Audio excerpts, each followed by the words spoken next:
ណែពួកឯងមើលសុទ្ធមួយមែនទេណាពួកគេគិតថារាសង្ឃលួចយកសុទ្ធនោះហើយមើលទៅរាសង្ឃពុំបានបារម្ភចំពោះសុទ្ធនោះឡើយយល់ថាសុទ្ធនោះអាចលាក់ទុកដល់ស្រួលបានតែចំហាយក្តៅយ៉ាងខ្លាំងធ្វើឲ្យផែនដីប្រេះក្រហែង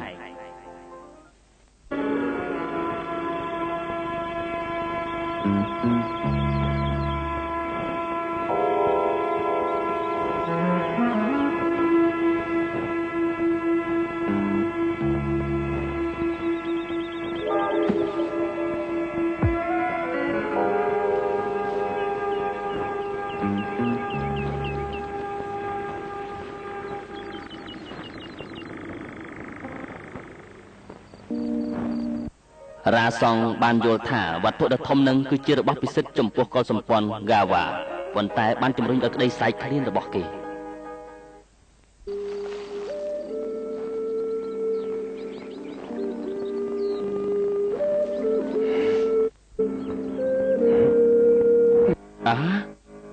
ពិតជាឈ្ងុយមែន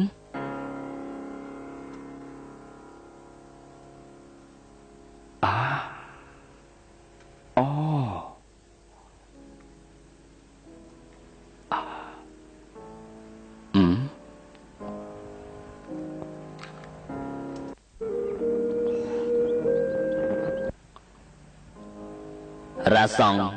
មិនដែលបានញ៉ាំអ្វីឆ្ងាញ់បែបនេះឡើយ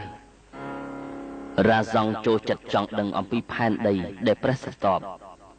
ហើយដែលដុតកម្ដៅធ្វើឲ្យកើតជាភ្លើងធ្វើឲ្យឈ្ងុយឆ្ងាញ់ចំពោះសពសត្វ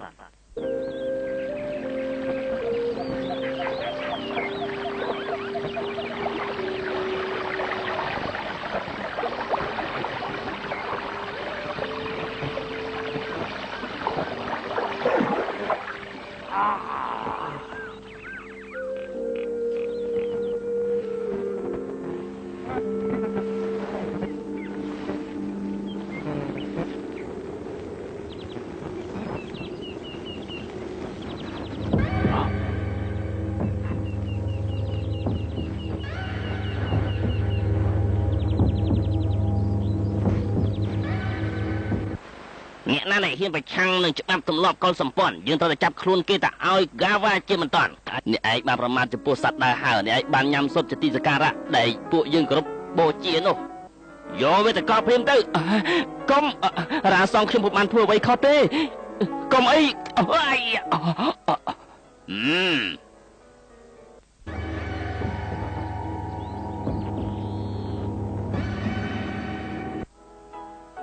អ្នកដែលធ្វើខុសខ្ញុំចង់ឲ្យភ្លើងកាត់ទោសចំពោះរូបគេនៅពេលព្រះអាទិត្យរះហ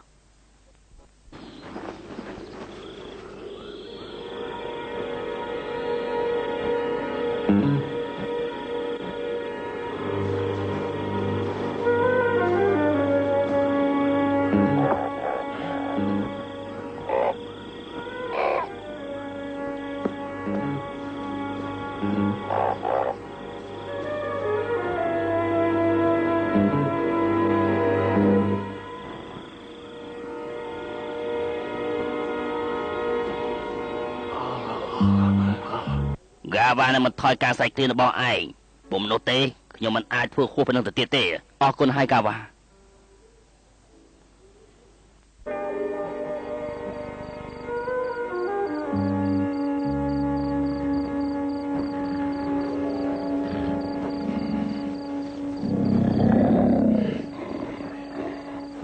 ឯងឆាប់ថយភ្លាមទៅ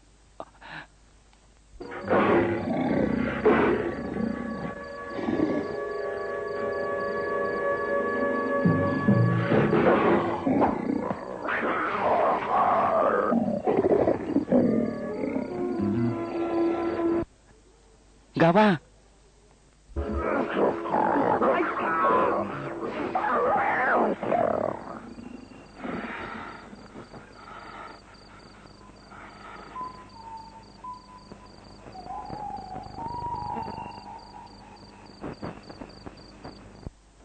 វ៉ាបើឯងធ្វើអញ្ចឹងប្រកាសជាគ្រោះថ្នាក់ជាមិនខាននោះទេចំពោះឯងមិនអីទេចំពោះខ្ញុំអាចដោះស្រាយបានកុំភ័យអីសោះឯងពិតជាមនុស្សល្អមែនសម្រាប់រូបខ្ញុំឯងទៅកាន់កន្លែងជន់ឥតសមោលទៅ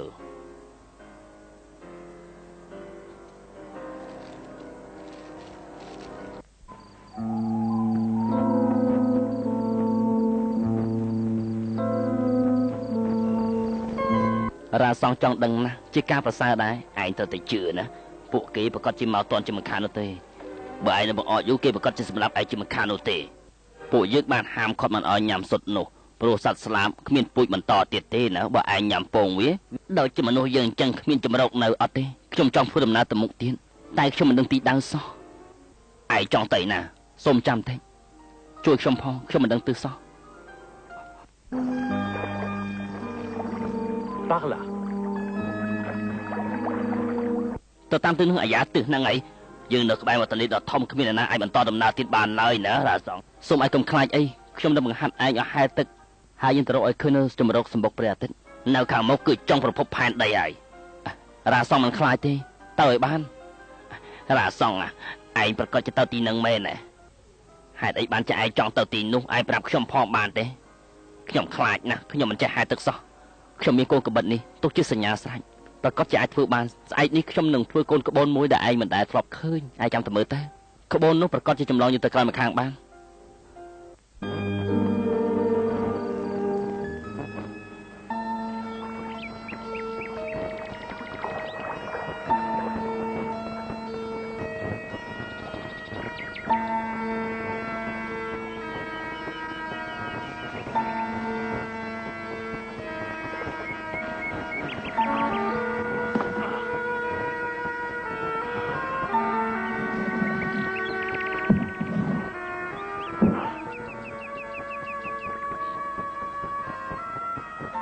កន្ទុយរបស់ត្រីអាចឲ្យខ្លួនត្រីបំបែម្ដងទិសបានដូចនេះអញ្ចឹង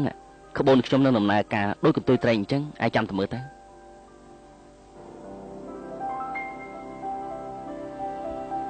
មើលណែ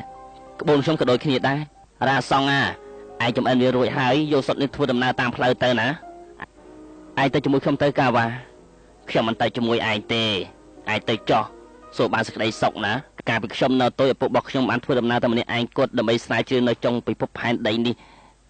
តែគាត់មិនត្រឡប់មកវិញសោះខ្ញុំនេះហើយដូចឪពុកឯងអញ្ចឹងខ្ញុំត្រូវឲ្យឃើញនៅចុងផែនដីបើអញ្ចឹងមែនឯងទៅត្រឡប់មកវិញណា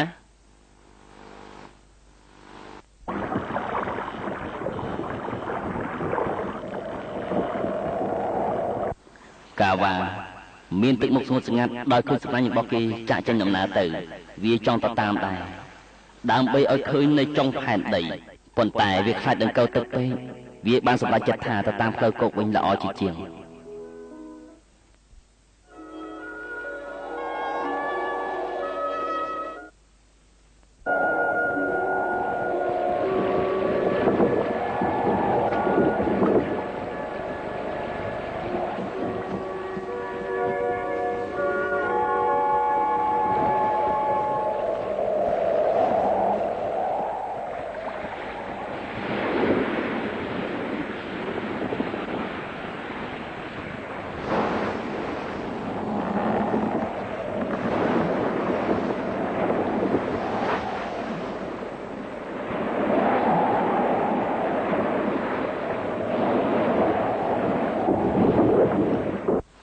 ហើយរលកទៅខ្លាំងណាស់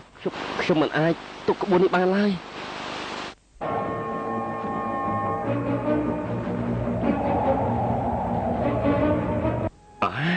ចង់បំផុតនៅពិភពផែនដីហើយ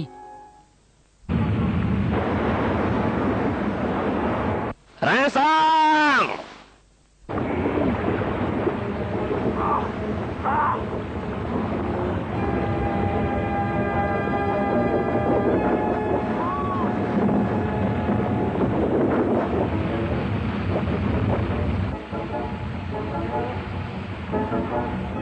ព្រះជាម្ចាស់កាវ៉ាបានរត់រកតាសងតែដូចជារកនៅក្នុងទីស្ថាននៃអសមោលនោះដែរ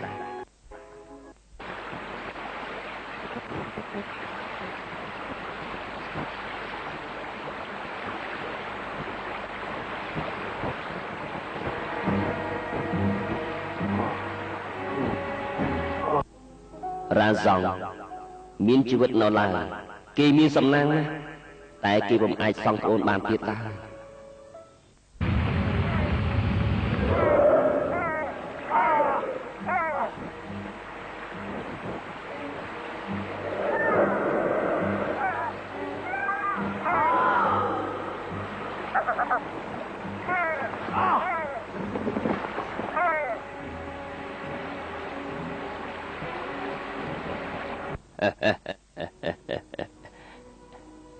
តើលោកជាអ្នកណាគេកាវ៉ាកូរ៉ូហ៎កាវ៉ាកូរ៉ូគឺមិនសម្លាញ់ខ្ញុំកាលពីខ្ញុំនៅក្មេង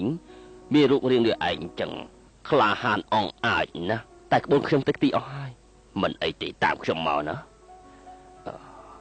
ក្នុងរយៈពេលនៅពេលដែលក្បួនខ្ញុំបាក់បែកទឹកទីជួបនឹងថ្មប្រេះស្ទាប់នេះអស់រយៈពេលជាយូរណាស់មកហើយមានរឿងបែបនឹងផងឯងព្រះតេចាអ្នកឯងកាលនោះនៅក្មេងតូចនៅឡើយទេគឺតូចជាងកាវ៉ាកូនខ្ញុំទៅទៀតណាលោកនិយាយអំពីកាវ៉ាមែនទេឯងបានឃើញគេឯងបាទតើវាបាននឹកដល់រូបខ្ញុំទេបានគេបាននិយាយរឿងលោកអ៊ំប្រាប់ខ្ញុំទៀតផងតើវានិយាយរឿងអីខ្លះទៅពេលដែលខ្ញុំចាក់ចេញពីគេនោះវាគ្រាន់តែនិយាយប្រាប់ថាលោកអ៊ំបានចាក់ចេញពីវានៅថ្ងៃមួយតែម្នាក់ឯងដើម្បីស្រាវជ្រាវនៅចុងបំផុតនៃពិភពផែនដីអស់ខ្ញុំរកឃើញហើយនៅខាងនោះឯងពិនិត្យមើលចោះណា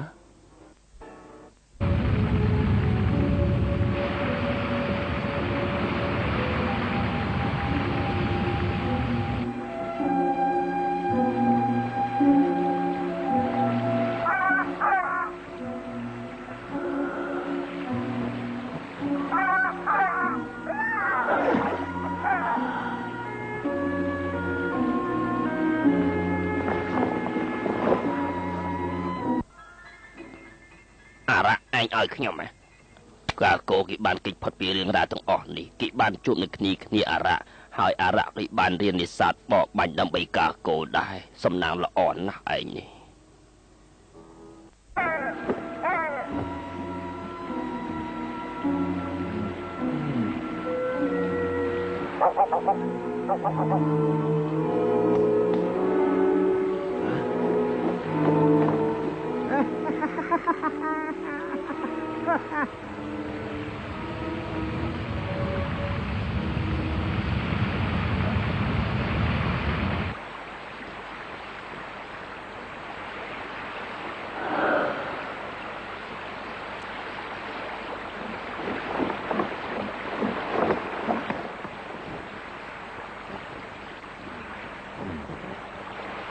អរគុណហារ៉ាឯងខ្លាចជាមិត្តរបស់ហារ៉ាហើយរ៉ាសងបន្ទាប់ពីការស្លាប់របស់កាកោទៅវានៅសល់តែមួយគាត់នៅខ្លាចទៅជាគ្រីបប្រក់របស់ឯងហើយណា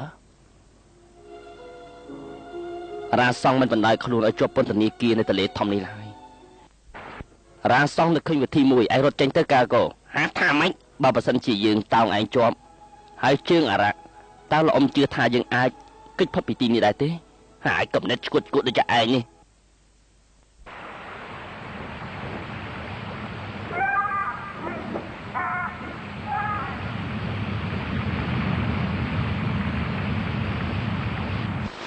អារ៉ាឯងហើយលឿនទៅលំតោងជើងខ្ញុំមកជាប់អាយ៉ាតោងជើងឯងអាយ៉ា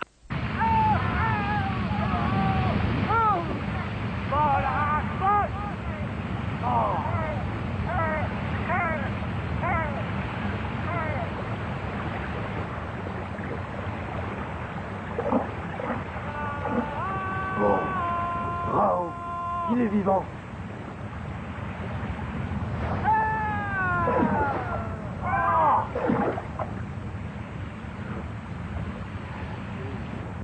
រ៉ាសងឯងទៅរស់នៅឡើយទេរ៉ាសងកូវ៉ាមិនសំឡាញ់តាកូនសំឡាញ់ពុកលោកអ៊ំបានជួបនឹងកូនប្រុសហើយមែនទេនេះកាវ៉ាពុកខ្ញុំកូនសំឡាញ់ពុកកូនសំឡាញ់ពុក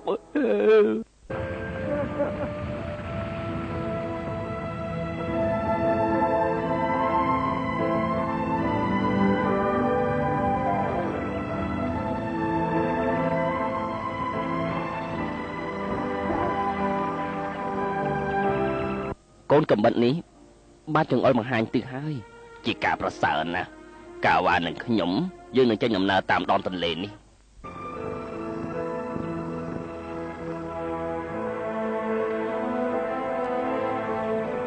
ចំពោះរូបខ្ញុំដើរកាប់ព្រៃភ្នំទៅចុះ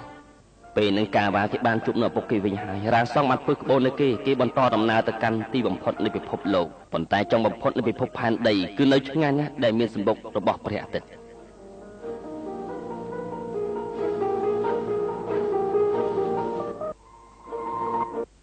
នេះហើយហៅថាកលបុត្ររបស់ព្រះចារ្យក្រអើគេបានជំរុញខ្លួនគេបន្តទៅមុខទៀតដែលគ្មានទិសដៅដើម្បីស្រាវជ្រាវរកជំរកអាកំបាំងនៃសម្បុកព្រះអាទិត្យដើម្បីរកឲ្យឃើញនៅហ្វូងសន្និកដែលដើរត្រង់ខ្លួនទៅមុខគឺជាមនុស្ស